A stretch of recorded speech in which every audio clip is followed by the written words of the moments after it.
That's because I was pushing my ball sack against that earlier. That was on camera, I'll take that off. Or shall I leave it on? Leave it if you want. This is UMAR AHMED for IFL TV in association with MTK Global. We're in Fuerteventura, joined by £140 unified champ, Josh Taylor. Why was you sleeping in his sleep? Why was you sleeping in his sleep? Why was you talking in your sleep last night, Josh? What was that all about? I still don't know if I've been quite bad with that recently. Shouting in my sleep, woken myself up actually. And I heard you going, what? What? Yeah, you woke me up and you was asking Ben to lower the villa. But I don't know, I get some mad dreams. Anyways, how's things? All good? Yeah, all good over here. Getting a nice tan out here in sunny Spain, so I enjoying training here. Getting into shape, getting nice and fit in that again, so I am feeling good.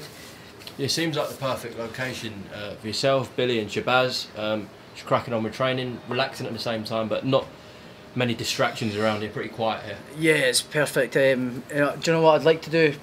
A lot of my camps out here actually now from now on, moving forward, you know, it's there's no much going on, so there's no many distractions, you know what I mean, the weather's good. It's just got that feel good factor every day, walking about with shorts and t-shirt, walking into the gym and shorts and your sandals, get changed, do your training session, feeling good, nice and loose, and going for a wee swim in the sea and that after you've trained and stuff. It's brilliant. So it's and I'm flying now as well, you know, so getting a good tan and feeling good, feeling sexy, so it's good. Feel like the timing's kind of coming back and everything's clicking into gear now. So you spar today with Liam Wells.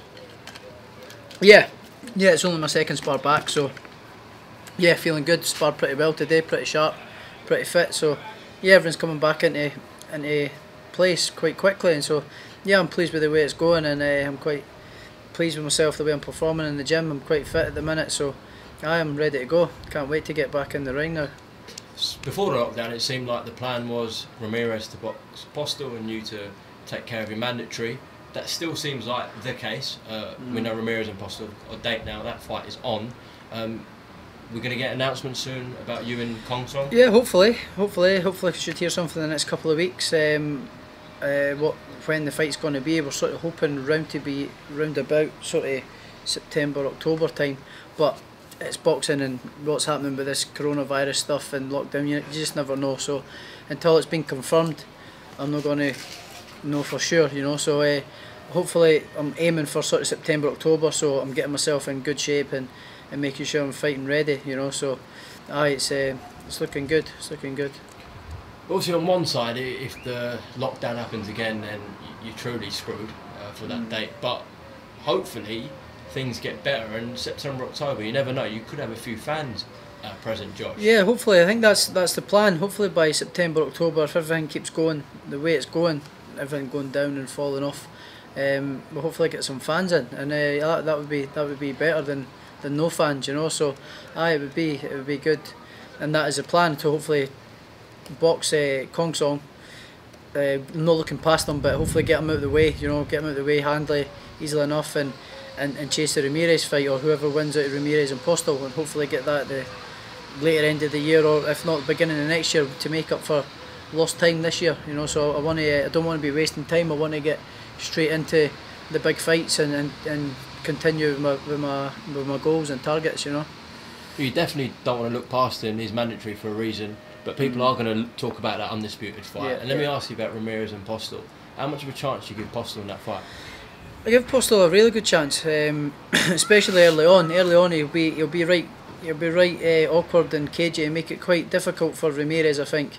You know, he is getting a wee bit older now. It's been 2 years since I last boxed him. That was 2018 since I boxed him. So he must be about 36-year-old now, 37-year-old. So he is getting that wee bit older. So it depends how old he's feeling, how old his body is, do you know what I mean? So, but if he's feeling good and in good shape, he'll give Ramirez a good run for his money, and I give him a real good chance in that, especially early on, to cause the upset.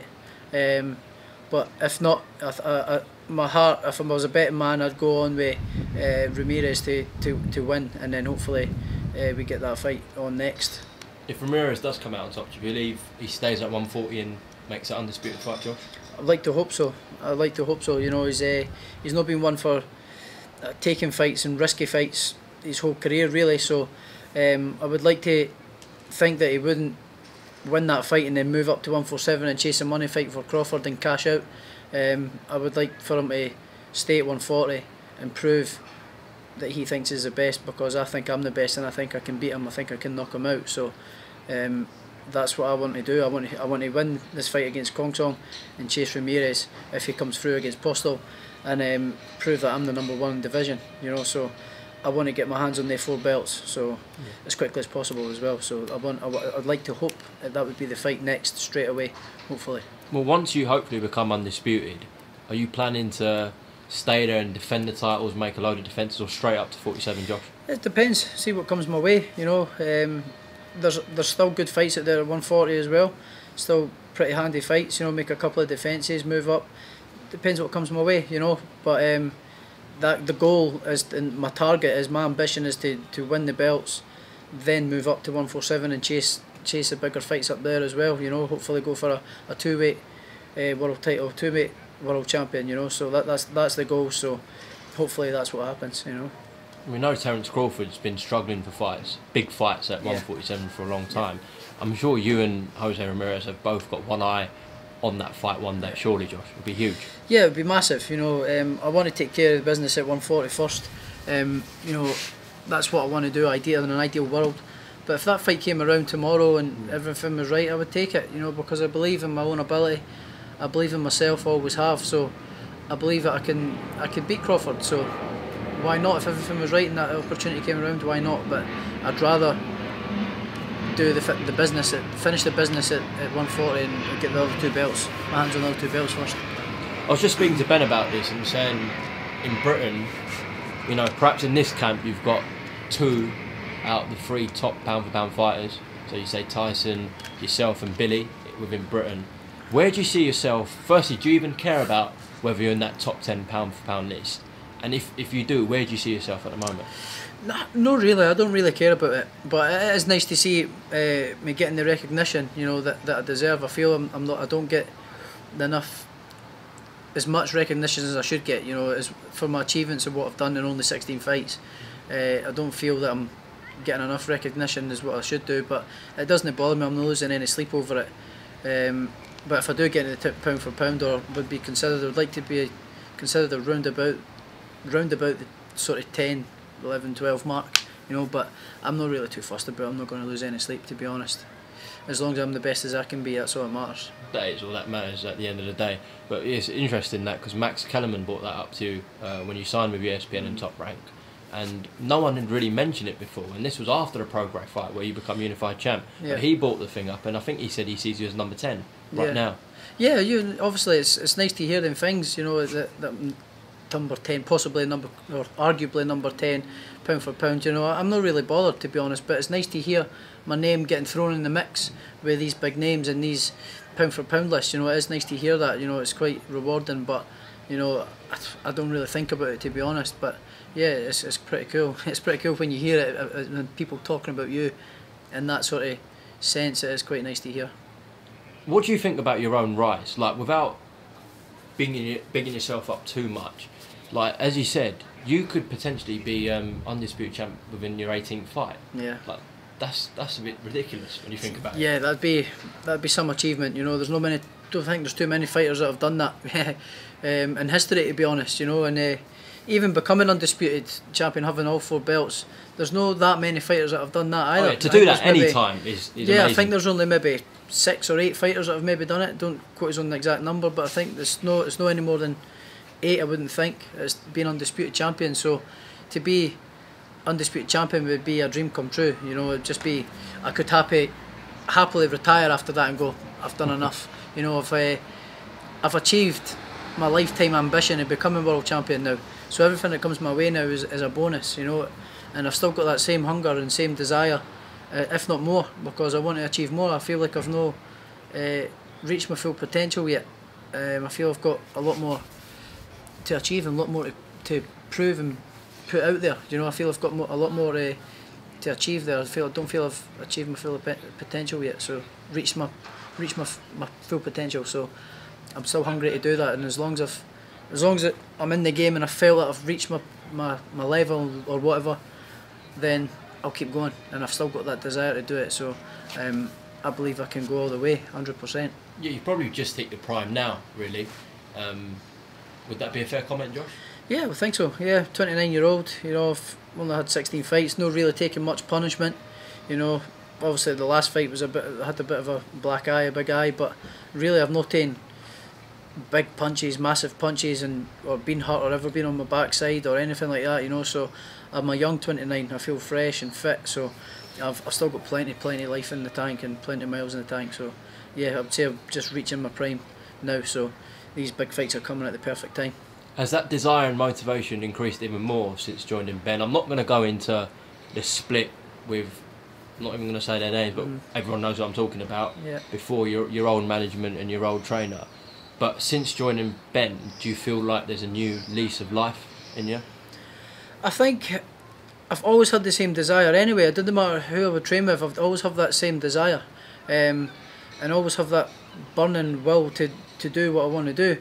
But having that a new surrounding and new settings and everything's new and fresh, and I'm starting I'm sick of turned over a new page. You know, everything's fresh starting, everything's good and exciting. And what am I doing? You know, it's brilliant. I'm really enjoying it. So it feels like I've had a right new start, fresh start, blank canvas, and I'm flying. I'm really enjoying it. Ben and I are flying on the pads. We're gelling really well.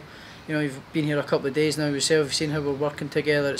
It's brilliant. We're on fire. So I'm really enjoying it, and I just can't wait to put all this into action now. You know, it's been a bit frustrating. Obviously, we were starting to get in a good roll together, and then the lockdown happened, and then obviously I've not had nothing for 4 months.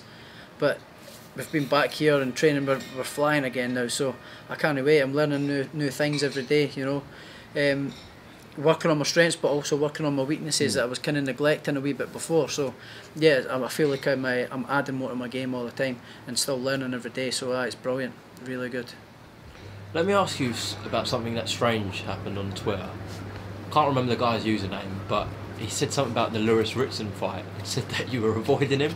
Now I like Lewis a lot. He's a top guy, and you know he's done well in his career, etc. But what was that all about? I don't know. It's probably just one of Lewis's fans or something like that. You know, I have nothing against Lewis Ritson. I've never met him. I think he's a real good guy. He seems really down to earth. Good fighter as well, by the way. He's a great fighter. Game as a badger. So yeah, I think he's a great lad. He comes across as a real nice lad as well. So I've not a bad word to say about him at all. But for people to say that I'm avoiding him, it's a fucking joke, to be honest. You know, I've never avoided anybody in my life, in my whole career. So to start now, I'd definitely be a bit stupid, silly, but no, it's if that fight happens along the line or comes along down the line that's right, then why not? But I'm certainly not avoiding anybody, that's for sure. Okay, that's I didn't actually think you'd entertain it because you're pushing on to an undisputed fight, etc. But no, I just thought it was a bit funny, you know. It was all set and that Mr. Eddie Hearn said this and that. So it's like, no bother, pal, no bother. Whatever makes you sleep at night. Say you got a few wins under his belt, and you know, after this whole lockdown situation, you could have, I don't know, 50, 60,000 somewhere. Because he does a lot of tickets. Obviously, you're a massive name now. Well, listen, it would be huge. You know, either Easter Road or St James's Park would be filled out. You know, it would be filled to the rafters. But you know, I'm on a different path now. I'm not thinking about that kind of fight at the minute. You know, I'm chasing to become undisputed world champion. That's my goals and targets for just now. You know, that goes well. I then want to probably move up to 147 and chase fights up there as well. You know, so you never know. If it doesn't happen, you know, then that fight's there as well. Regardless if it's titles on the line or not, that fight's a big fight anyway. So if it comes, it comes. If it doesn't, it doesn't. I'm not really fussed. I'm not really thinking about that at the minute. I'm thinking about bigger and better things without being disrespectful. You know, I'm thinking about fulfilling my own dreams and ambitions, which was to become undisputed champion and then move up to 147 and become 2-weight world champion. So that's the things I'm thinking about right now. No, but I'm sure you understand that. But you never rule it out. You never rule it out. Yeah, you don't rule anything out in boxing, but I'm sure you'd understand that. What about a fight between him and Regis Prograis? Yeah, I think that would be a great fight as well. I think Lewis would do really well in that as well, with his style as well, you know. So yeah, I think that would be a real good entertaining fight as well. I think Prograis was mentioned something about Lewis Ritson before in the past. So yeah, I think that would be a good fight. I think that would be a real good fight actually. Is he still trying to get a rematch out of you? I've not heard nothing, to be honest, but I'm not interested in him now anyway. So I've been there, done that, wore the t-shirt, you know. So maybe down the line, if he wants to have a go another crack, then fair enough. But again, I'm looking to catch the bigger fish, you know. So that's what I'm trying to do at the minute. All right, Josh Taylor, thank you very much for your time here in Fuerteventura. Is there anything you want to add? No worries, mate. Just you've got a nice set of shades there, copying my style. You had this in your Instagram post, didn't you? All right, mate. Take care. No worries, mate. Cheers.